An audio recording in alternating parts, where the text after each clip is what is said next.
جب صوفی سند میں آیا تو بس صوفی صاحب کا کام کیا ہے، تشخوبنا حکایت کاذبہ واحیات درو پیران ٹپوگان اکاذبت هذه الامه.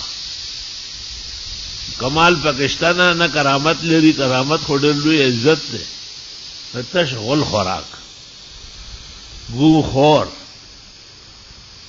فلا پیر فلا پیر زلفکار پیر فلا پیر ٹپ ٹوکا ٹوکا تش تعریفون اخپل سپاہی اور اپنی تعریف خود کرائی.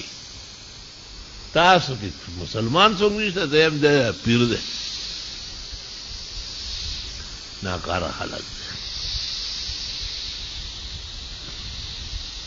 ابھی ایک آدمی آیا تو اس نے کہا میرا حضرت جو ہے اس نے دربار بنایا.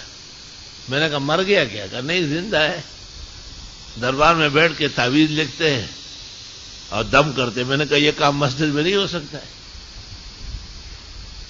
میں پتہ چلتا ہے کہ تیرے حضرت کے اندر بھی شیطان گھسا ہوا ہے. پیران کو شیطانوں نے جھنٹان دی.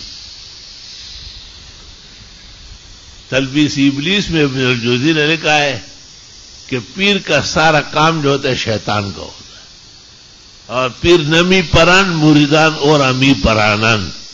پیر نے کبھی نہیں اڑا ہے، مرید کہتے میرے حضرت ہوا پہ اڑ رہا ہے، وہ بڑا حضرت ہے.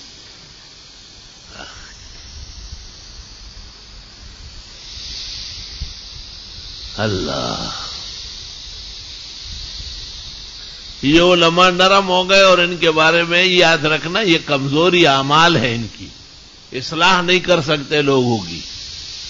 تو طالب علموں کو بیچتے ہیں کہ جا بابا کتابیں آپ پڑھا رہے ہیں، پورا دین آپ کے پاس ہے، وہ 6 نمبروں سے اور تبلیغ نصاب سے خیال اصلاح کرا دے. وہ ان لوگوں کے لیے اچھا ہے جو کالج میں ہے، اسکول میں ہے، یونیورسٹی میں ہے، ایک اچھا ماحول مل جاتا ہے، عمدہ باتیں اور روایت. لیکن طلباء تو بڑے علوم کے خاوند ہیں.